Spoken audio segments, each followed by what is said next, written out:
সন্ধ্যায় সিঙ্গাপুরে পাঠানো হবে গুরুতর অসুস্থ বিএনপির বর্ষিয়ান নেতা মির্জা আব্বাসকে। হাসপাতালে দেখতে গেলেন প্রধানমন্ত্রী তারেক রহমান। জাতীয় স্মৃতিসৌধ ও জিয়াউর রহমানের সমাধিতে নবনিযুক্ত স্পিকার ডেপুটি স্পিকারের শ্রদ্ধা। আবারও ফ্যাসিবাদের উত্থান হয়, এমন কিছু না করতে দলগুলোর প্রতি আহ্বান। ছুটির দিনে ২১-এর বইমেলায় ভিড়, শিশু প্রহরে কচিকাচাদের উচ্ছ্বাস। কালই পর্দা নামছে এবারের আসরের।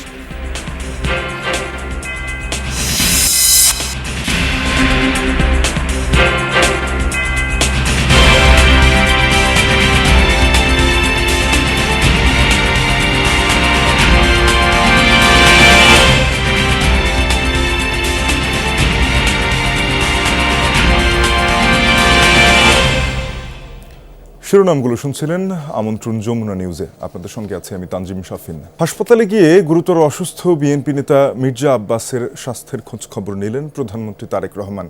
দুপুরে রাজধানীর এভারকেয়ার হাসপাতালে যান তারেক রহমান। এ সময় তিনি মির্জা আব্বাসের শয্যা পাশে কিছুক্ষণ অবস্থান করেন এবং তার পরিবারের সদস্যদের সাথে কথা বলেন। অসুস্থ মির্জা আব্বাসের চিকিৎসার বিষয়ে জানতে চান ডাক্তারদের কাছেও। পরে তাকে চিকিৎসার জন্য সিঙ্গাপুর নিতে দ্রুত ব্যবস্থা নিতে নির্দেশ দেন তারেক রহমান।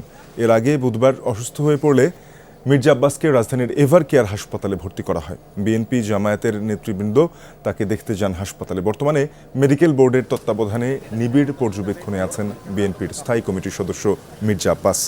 পরিবার ও দলের পক্ষ থেকে দেশবাসীর কাছে দোয়া চাওয়া হয়েছে। জুলাই সনদ নিয়ে বিতর্ক কার্যকর সংসদ বাস্তবায়নে চ্যালেঞ্জ বলে মন্তব্য করেছেন স্পিকার হাফিজ উদ্দিন আহমদ বীর বিক্রম। তিনি বলেন, স্পিকার ও ডেপুটি স্পিকার সংসদের নিরপেক্ষ আম্পায়ারের ভূমিকা পালন করবেন। স্পিকার নির্বাচিত হওয়ার পর জাতীয় স্মৃতিসৌধ ও জিয়াউর রহমানের সমাধিতে শ্রদ্ধা জানিয়ে একথা বলেন স্পিকার। এ সময় তার সঙ্গে ছিলেন deputy speaker barrister Kaiser Kamal. নবনির্বাচিত স্পিকার হাফিজউদ্দিন আহমদ বীর বিক্রম ও deputy speaker barrister Kaiser Kamal সাভারে জাতীয় স্মৃতিসৌধে ৭১-এর বীর শহীদদের প্রতি শ্রদ্ধা জানান। সকালে স্মৃতিসৌধের বেদিতে ফুল দিয়ে প্রথমে শ্রদ্ধা জানান স্পিকার হাফিজউদ্দিন আহমদ। পরে ডেপুটি স্পিকার কায়সার কামাল শ্রদ্ধা নিবেদন করেন। এরপর জাতীয় স্মৃতিসৌধের স্মারক বইয়ে স্বাক্ষর করেন তারা। সাংবাদিকদের সঙ্গে আলাপে স্পিকার বলেন, নিরপেক্ষতা বজায় রাখতেই ৩৪ বছরের রাজনৈতিক পরিচয় থেকে অবসর নিয়েছেন তিনি। আমরা একটি ঐক্যবদ্ধ জাতি দেখতে চাই, ঐক্যবদ্ধ সংসদ দেখতে চাই। বিরোধী দলকে আমরা পর্যাপ্ত সুযোগ দিতে চাই। বাংলাদেশ জাতীয়তাবাদী দল থেকে পদত্যাগ করেছি, যাতে করে নিরপেক্ষভাবে তারা যেন আমাদের উপর আস্থা রাখতে পারে, এবং আমরা বিরোধী দলের সকল ধরনের সহযোগিতা আমরা কামনা করছি। আশা করি তারা সব ধরনের সহযোগিতা করবেন।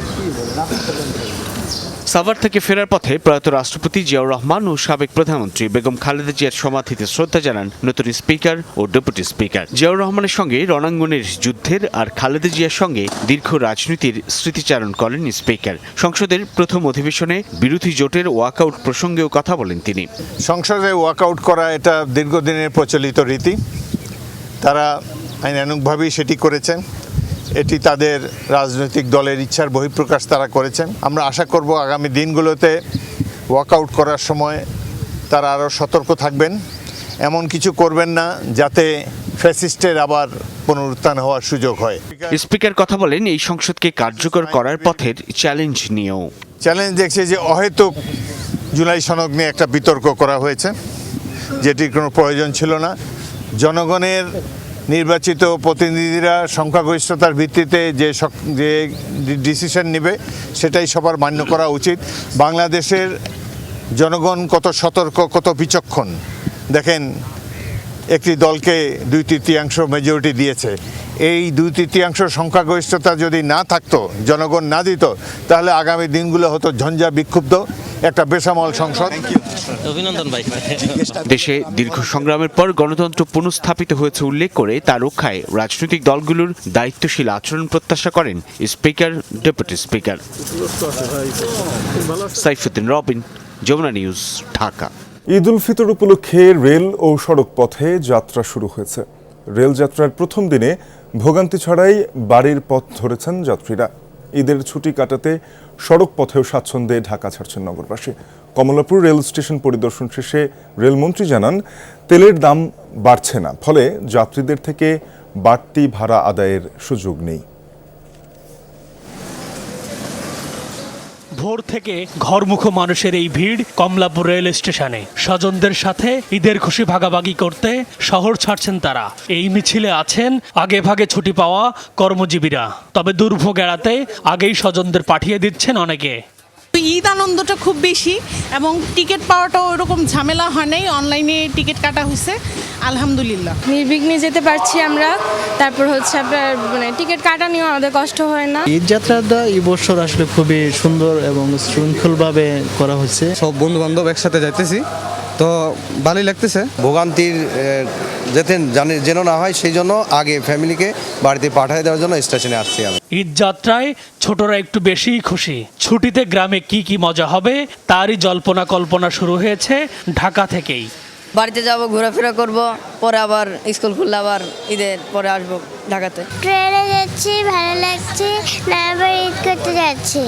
ছুটিতে বাড়ি যাচ্ছি ঈদ করতে, অনেক মজা করব, অনেক দিন পরে বাড়িতে যাচ্ছি। ঈদ যাত্রার প্রথম দিনে অধিকাংশ ট্রেনই ছেড়ে গেছে সময় মতো। তবে বগিতে নাম্বার না থাকায় কিছুটা বিড়ম্বনায় পড়েন যাত্রীরা। টিটিকে বললাম, বলতেছে আমাদের স্টাফ নেই, তোমরা খুঁজে নাও, সিরিয়ালভাবে খুঁজে নাও। তো সিরিয়ালভাবে খুঁজে নিলে বগির লোক উঠছে, বগির লোক উঠছে, একটা গেঞ্জাম লেগে গেছে, তো মারামারি লেগেছে অলরেডি আমার সাথে। আমি ভিতরে উঠে যাই, দেখি অনেকেই সেই হিমবগির লোক এসে খুঁজে এখানে উঠে পড়ছি, সে খুঁজে পাচ্ছে না। একটা ট্রেনের মধ্যে 3টা স্টিকার লাগানো, একটা ট ঝ তারপর লেখানো, তারপর সবগুলো ক্লিয়ার না। এয়ারপোর্টে গেলে তারপরে কি হবে? তারপরে তো যাত্রী প্রত্যেকটার সাথে হাতাহাতি মারামারি হবে, এটা কে দেখবে? সকালে কমলাপুর স্টেশন পরিদর্শন করেন রেলমন্ত্রী ও প্রতিমন্ত্রী। আশ্বাস দেন নির্বিঘ্ন ঈদযাত্রা নিশ্চিতের। রেল সেবার যে মান আজকে দেখেছে যাত্রীরা স্যাটিসফাইড, সেভাবে আমরা অব্যাহত রাখতে চাই যে কোনো মূল্যে, যে কোনো প্রয়োজন। যে রেল, সড়ক এবং নৌ সব জায়গায় এবার দেখবেন যে আগে যে ব্যবস্থাপনা ছিল তার মধ্যে থেকে বেশ কিছুটা পরিবর্তন আমরা আনতে সক্ষম হয়েছি। এদিকে সড়ক পথেও আগেভাগে বাড়ির পথ ধরেছেন অনেকে। তবে বাস টার্মিনালগুলোতে যাত্রী উপস্থিতি ছিল তুলনামূলক কম। বাড়তি ভাড়া আদায়ের বিষয়ে কঠোর হুঁশিয়ারি দেন মন্ত্রী। ছোটখাটো বাচ্চা নিয়ে যাইতে অনেক সময় ঝামেলা হয়, তো এই জন্য একটু আর্লি চলে যাবে। ঈদের চাপটা আমরা মনে করি আরও বাড়বে, হয়তো বা সরকারি অফিস, তারপরে আপনার গার্মেন্টসগুলি বন্ধ হওয়ার পরে আরও চাপটা বাড়তে পারে। 15 তারিখ থেকে পর্যাপ্ত তেল পাবলিক পরিবহনে সরবরাহ করা হবে, আর তেলের দাম বাড়ানো হবে না, যার ফলে ভাড়া বাড়ছে না। একটা মানসম্মত বাস সার্ভিস নিশ্চিত করা, এ ব্যাপারে সরকার কাজ করছে। মন্ত্রী জানান সংকট মোকাবেলায় জনগণেরও দায়িত্ব আছে। তবে বাস ও ট্রেনে যাত্রী সেবা উন্নত করতে সরকার বদ্ধপরিকর। তাদের যাত্রাটা শুরু হয়েছে, অর্থাৎ এম.এ. আজিজ, যমুনা নিউজ, ঢাকা। বিএনপির ইশতেহার জনগণ গ্রহণ করেছে বলেই নির্বাচনে তাদের বিপুল ভোটে জয়ী করে সংসদে পাঠিয়েছে, এমনটাই জানিয়েছেন দুর্যোগ ব্যবস্থাপনা ও ত্রাণ মন্ত্রী আসাদুল হাবিব দুলু। দুপুরে লালমনিরহাট সদর উপজেলায় পরিষদে সরকারের 180 দিনের পরিকল্পনার অগ্রগতি নিয়ে আলোচনা সভায় যোগ দেন তিনি। সেখানে নির্বাচনের ইশতেহার অনুযায়ী সরকারের 180 দিনের পরিকল্পনা কাজের অগ্রগতি নিয়ে কর্মকর্তাদের সাথে আলোচনা করেন। পরে মন্ত্রী বলেন, সরকার নির্ধারিত সময়ে সকল কর্মকর্তাদের কার্যালয়ে আসতে হবে, কেউ না এলে তাদের বিরুদ্ধে ব্যবস্থা নেওয়া হবে। এর আগে সকালে লালমনিরহাট সদর হাসপাতাল পরিদর্শন করে অপরিচ্ছন্নতা দূর করতে 6 ঘন্টার আলটিমেটাম দেন মন্ত্রী। বিএনপির যে নির্বাচনী ইশতেহারের অগ্রাধিকার ভিত্তিতে খাল খনন, ফ্যামিলি কার্ড, কৃষক কার্ড, কৃষি ঋণ মৌকুব, এগুলোর ব্যাপারে অগ্রগতি নিয়ে আমরা আলোচনা করেছি এবং বিশেষ করে লালমনিরহাটকে আমি আলোকিত করতে চাই সামাজিক অপরাধ যেগুলো, বিশেষ করে মাদক, ক্যাসিনো, বাল্যবিবাহ, যৌতুক, এগুলোর বিরুদ্ধে আমরা কিছু মেসেজ দিয়েছি। বইমেলায় শুক্র ও শনিবার থাকে ক্ষুদে শিশুদের জন্য বিশেষ আয়োজন শিশু প্রহর। সেই শিশু প্রহর শেষ হচ্ছে আগামীকাল। আজ ছিল শেষ শুক্রবার। মেলায় শিশুদের আকর্ষণের বিষয় ছিল পুতুল নাচ, বায়োস্কোপ, চিত্রাঙ্কন। রঙিন পুতুল নাচ আর তাদের গল্প বলায় মুগ্ধ ছিল শিশুরা। এবারের মেলায় শিশুদের বইয়ের মধ্যে চাহিদায় ছিল কার্টুন, উপন্যাস, গোয়েন্দা, সায়েন্স ফিকশনের মতো গল্পের বই নিয়ে। অভিভাবকরা বলছেন, মোবাইল ফোনের স্ক্রিন থেকে দূরে রাখতে শিশুকে বইয়ের সাথে পরিচয় করানোর জন্য বইমেলা খুবই কার্যকর। তুমি কোথায়? চলে এসেছি দাদু আপু। আজকে তোমাদের কোন গল্পটা শোনাতে পারি? একদম ভিন্ন আবহে হচ্ছে এবারের বইমেলা। সঠিক সময়ে বইমেলা শুরু না হওয়ায় মেলার সময়টা অনেক কম। তারপরও মেলায় ক্ষুদে শিশুদের জন্য তৈরি করা হয়েছে আলাদা একটি কর্নার। সেখানে চলছে বায়োস্কোপ, পুতুল নাচ। রঙিন পুতুল নড়ছে আর বলছে গল্প গান। এক যে ছিল বাঘ, ভীষণ ধারলো তার নখ, হালুম বলে ঝাঁপিয়ে পড়ে ভীষণ খাতার নাক। শিশুদের পাশাপাশি অভিভাবকদের চোখে একরাশ বিস্ময়, মুখে উচ্ছ্বাস। যেন সারা বছরের ক্লান্তি, লেখাপড়ার চাপ, মায়ের বকুনি ভুলিয়ে দিয়েছে ছোট্ট সোনামণিদের। বইমেলা শেষ শুক্রবার, আমরা জানি এই কয়েকদিন ব্যস্ততার কারণে আসা হয়নি। আজকে স্কুলও বন্ধ। আমি কার্টুনের বই দেখতে পছন্দ করি। বায়োস্কোপ, পুতুল নাচ, খেলার বই, কার্টুনের বইও, কবিতার বই, পাপের শো, বায়োস্কোপ বই। রমজানের জন্য বইমেলা কিছুটা দেরিতে শুরু হলেও বেলা গড়ার সাথে সাথে শিশু প্রহরে শিশুদের উপচে পড়া ভিড় লক্ষ্য করা যায়। পুতুল নাচ, বায়োস্কোপ দেখা শেষে বইয়ের স্টলে এসে কার্টুন, উপন্যাস, গোয়েন্দা, সায়েন্স ফিকশনের মতো গল্পের বই কেনার ভিড় দেখা যায়। কার্টুন বই, আমার গোয়েন্দা বই পড়তে পছন্দ। আমি আজ কিনেছি 4 গোয়েন্দা ভয়ঙ্কর জঙ্গল। ভালো লাগছে। সব কিছুর বই আমি পছন্দ করি। এদিকে অভিভাবকরা বলছেন মোবাইল ফোনের স্ক্রিন থেকে দূরে রেখে শিশুকে বইয়ের সাথে পরিচয় করানোর জন্য এই বইমেলা খুবই কার্যকর।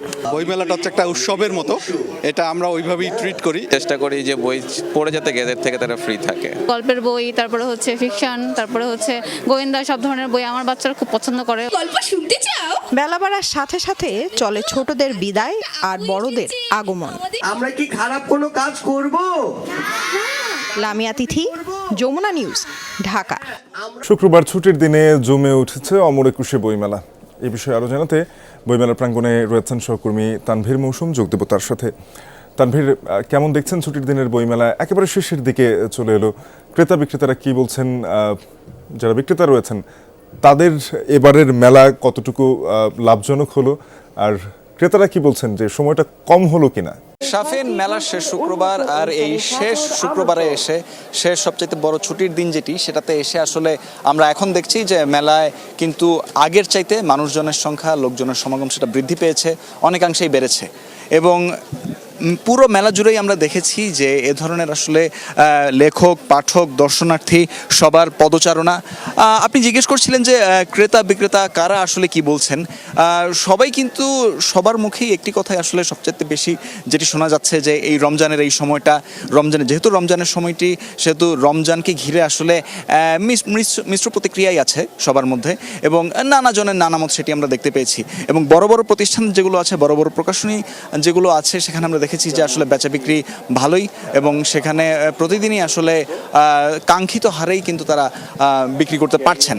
পাঠক যারা রয়েছেন, পাঠকদের ক্ষেত্রে প্রকাশক এবং পাঠক, আমরা দুই শ্রেণীর কাছ থেকে আমরা যেটি দেখলাম যে যারা আসলে শুধুমাত্র পাঠক এবং তারা এসেছেন, এবং পাঠকরা বলছেন যে যেহেতু তারা বই ভালোবাসেন, মেলা আসলে যে সময় হোক না কেন সেটা আসলে তাদের জন্য ধর্তব্য নয়, সেটা আসলে যে সময় হোক না কেন তারা মেলাতে আসবেন, এবং এর জন্যই তারা মেলায় এসেছেন।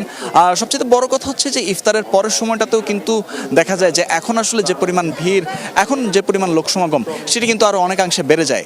যেহেতু রোজার সময়টাতে ইফতারকে ঘিরে সবাই তাদের যে কাজগুলো রয়েছে, দিনের কাজগুলো, সেগুলোকে তারা পরিকল্পনা করে সাজান, সেহেতু দেখা যায় যে ইফতার শেষ হয়ে যাওয়ার পর একটি লম্বা সময় পান, এবং সে সময়টাতে কিন্তু অনেকে আমরা দেখি যে মেলাতে আসেন। আজকেও যেহেতু শুক্রবার শেষ ছুটির দিন, সেহেতু বলা যায় যে সন্ধ্যার পর আমরা একটি বিরাট জনসমাগম এই মেলার ভিতর দেখতে পাবো। শাফিন, পূর্ণমাস না হলেও বইপ্রেমীরা আসলে এই সময়টা উপভোগ করছেন। তানভীর, ধন্যবাদ আপনাকে। এই ছিল যমুনা নিউজে এখনকার আপডেট। এতক্ষণ সাথে থাকার জন্য সবাইকে ধন্যবাদ।